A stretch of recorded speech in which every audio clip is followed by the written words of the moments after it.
Hello you guys, and welcome to Abundantly Minimal. My name is Sarah, and thank you so much for joining me for today's budgeting related video. About a year ago, I put together where our current budget was under like a minimalist budget, and you guys seem to really enjoy that. But there have been a few things that have changed, I think for the best, but there have been some things that have changed since that video came out, and so I wanted to just provide that updated information, just because, as maybe you guys can relate, I feel like we keep getting smarter about the strategies we're using financially and how we're spending our money, saving our money, investing our money. That's changed over the past year for us, and I think, are making it better, but I wanted to kind of share what those things were, just like I did in the past budgeting video, which I will link below if you're curious to check it out. Just like last time, I will be keeping track kind of on the screen with you as I talk through the different parts here, just so you can kind of see how it all adds up. Also, this time I am going to be a little bit more exact in terms of numbers and a little bit more transparent, especially with salary. We're gonna be giving about 90–95% accuracy here on some of those. Some people do feel uncomfortable about people sharing their salary or that kind of information. The way I see it, number one, I personally am the type of person who would like to know exact numbers and exact specifics, just because that can help me from a financial planning perspective. I feel like I can gain more if I know the exact picture. But also, Jake and I are both teachers. We're public employees. It just takes a couple Google searches to be able to figure out what we make. It's not that complicated. Any teacher, really, you type in the school district salary schedule on Google and you're gonna be able to find the document, and then however long that teacher's been there, if you know if they've got a degree. So personally, if someone wanted to Google my exact salary, they would type in my school district salary schedule. This is my second year at the school and I do have a master's, so you do the math, there it is, that's my salary. While people maybe feel uncomfortable about using those exact numbers, for me, like, there's nothing to hide. It's out there. And I think also too, maybe if we were making a lot more money, then perhaps we'd want to have there be more secrecy.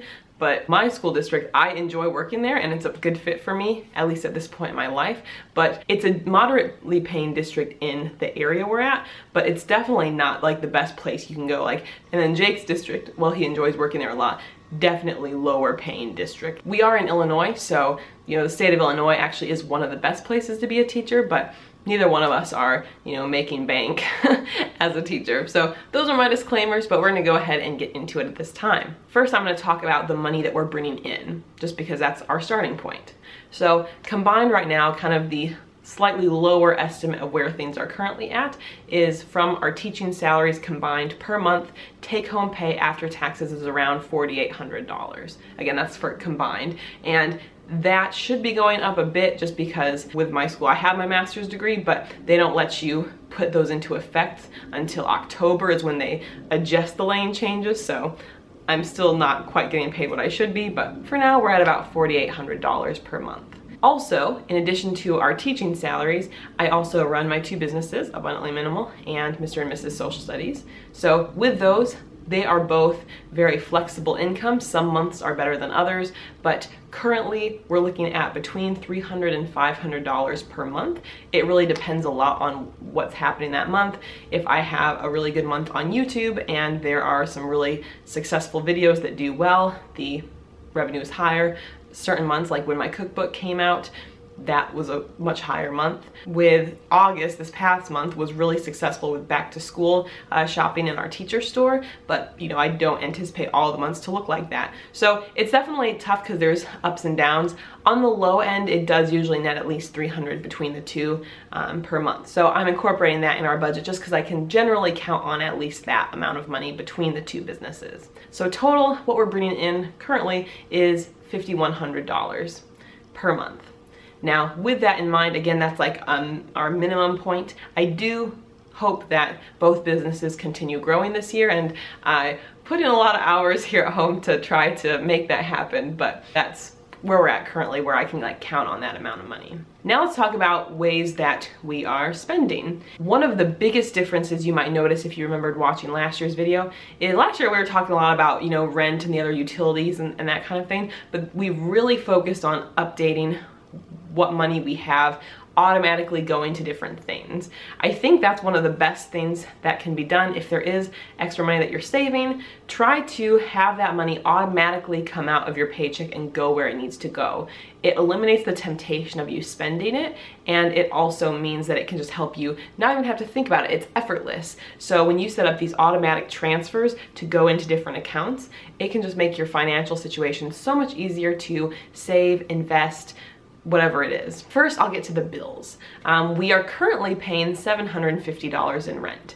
This is a huge change from the $1,200, but we're living in the same place. We actually, about a month after I filmed last year's video, we did get a roommate. So because of that, that was able to cut our costs quite a bit. She pays $450 here per month, and we pay $750, but it has been working out really positively. So I love the arrangement. It's been fun. I know some people at first were a little bit like, so you're married and you're getting a roommate, but it's been a wonderful arrangement. And also it does really help out financially. So I'm very appreciative for that. And that extra $450 has been helpful for some other things you'll see here in a bit. In terms of utilities, many of these are very similar. Our Comcast internet with mild TV bill is at $70 per month. They were trying to raise it, but if you are unhappy with the way that your TV internet provider has raised the prices, it always makes sense to try to give them a call. They were trying to up me to $90 a month, but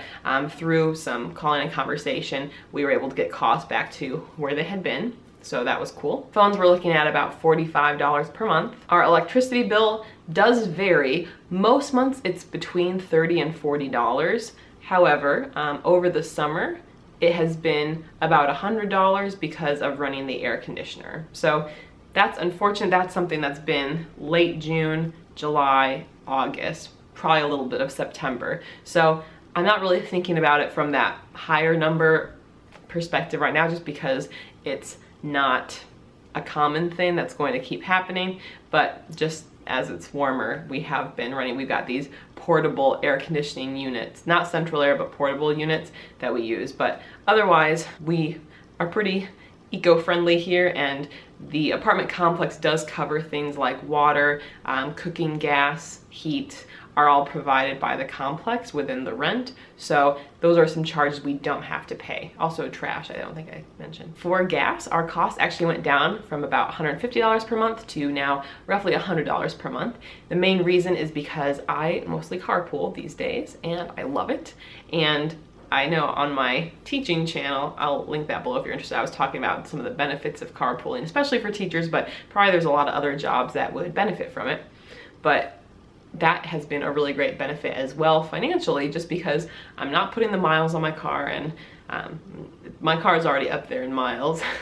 It's from 2000, and I think we're about 150,000 miles on it. Still works pretty well. I mean, there's been a few maintenance things I've had to do here and there, but not having to pay gas has been helpful. And Jake's school is a bit further away, so $100 per month is still pretty reasonable and what we'd expect. For insurance, such as car insurance for both cars, renter's insurance, all of that, we're looking at about $120 per month. So those are a lot of the basic utility type things. But we do have plenty of basically transfers that happen where money from our account is going to different places. And this is where I think it can be really helpful for whatever your financial goals are. A couple things that we've done. First of all, when we did our last video, we did still have quite a bit of our financial resources just in like standard bank savings accounts.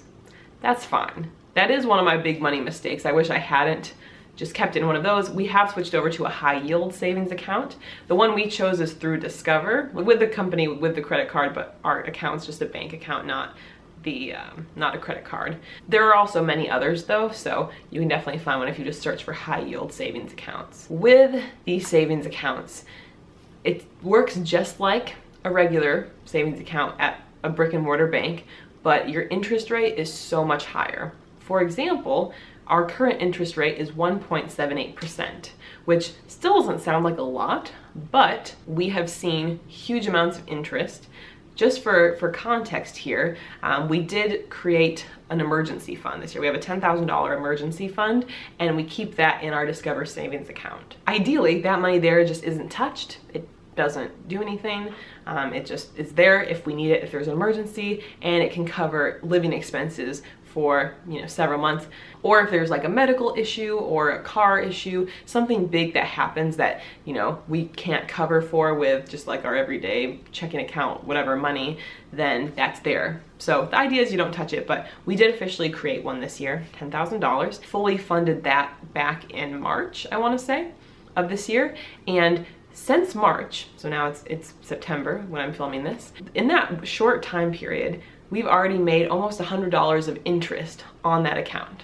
So yes, that, in the big scheme of things, that's not a huge amount, but compared to having way more money than that $10,000 in a traditional bank account and making like 50 cents tops a month, $100 is huge, and that's just a fraction of it. When I had done the math, if we had actually kept our money we had back in our bank accounts for those several years in a high yield savings account, we're looking at about $1,000 that we missed out on because we didn't have it in the right accounts. So if you have not already looked into a high yield savings account, I'd highly recommend it. Yes, they don't usually have a brick and mortar location. You can go in and like speak to someone that way, but I found that their customer service is awesome. I've only had to use them, I think, once or twice, but they worked really well for me. I'm someone who does prefer like having these accounts be digital anyway than like trying to go into the bank during business hours. That's been really helpful for us. Anyway, lawn aside here, I hope you check it out, but we are trying to save more aggressively right now for our house fund. So I created a house fund there, and we already have a lot of our savings from before in a house fund right now, but we are contributing $1,500 per month directly into the house fund.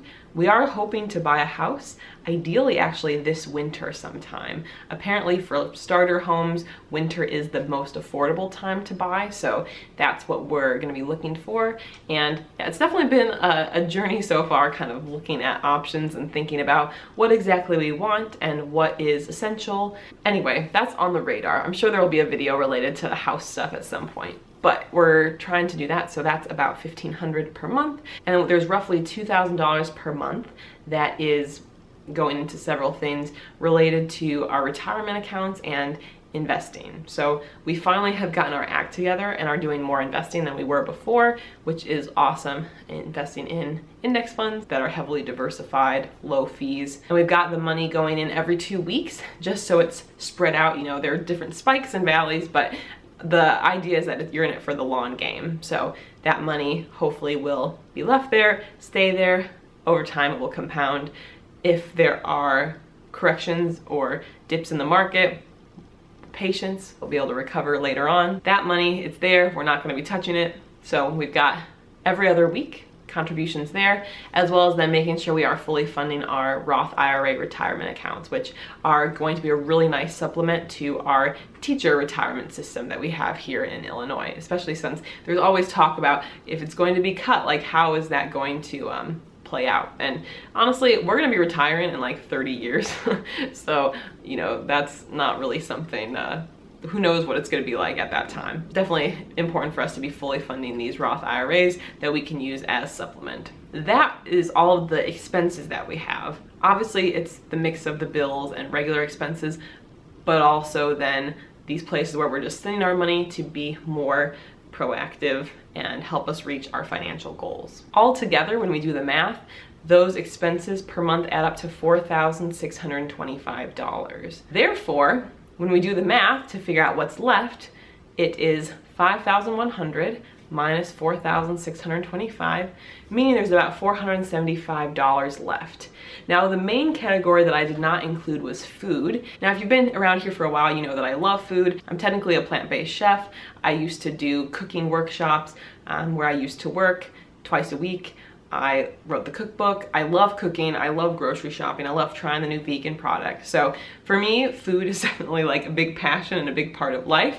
And I know that that is an area I can overspend on a little bit. So with this $475 left, the main thing that we'll go for is food, but then also any other purchases that need to be made. So we generally are pretty good about not doing regular shopping that's not for those consumable items. I genuinely don't like shopping for items that are not those consumables, so that also helps. Or if I am buying something, it's typically used, but kind of using that umbrella there of the $475 as our spending for the month there. Whatever is left, of course, can then be used like in a future month, or can be contributed later to these other accounts. But also, if we do make more money, let's say it is a good month for the businesses, you know, then there's a little extra there to work with if we want to, you know, throw in some travel, that kind of thing. Many of you also know we did a big trip this past summer. That was kind of like our big last international trip, realistically for like probably 10 to 15 years at least, but we made sure to visit all the places we really wanted to go, given the situation. So we're not really saving up for any big travel or anything at this point, just because we've done that. You know, that was awesome, but now our priorities are shifting a little bit. So I'm not concerned about making the $475. Honestly, we can probably be doing much less than that if I get my act together more on the limiting some of the food purchases. But otherwise, that's kind of what we're looking at right now. So feel free to leave any questions below. I know from the first video got a lot of questions just like, I can't believe X, Y, and Z bill is so low or so high. And I think a lot of that just comes down to where we live and what our lifestyle looks like. You know, there's a big range of, obviously, cost of living prices are huge differences. We used to live in an area in the state of Illinois where it was a lot cheaper, like rent for a much larger space, we're looking at $500, but obviously getting a roommate has helped dramatically lower our costs from $1,200 to $750 per month. There's a lot of different actions that affect how much things cost and all of that. Obviously, that's why there's a lot of variation. But overall, I hope this was helpful. If you want to check out any other financial related videos, you can do so over here, and feel free to subscribe to the channel if you have not done so already. We'll see you guys next time. Bye.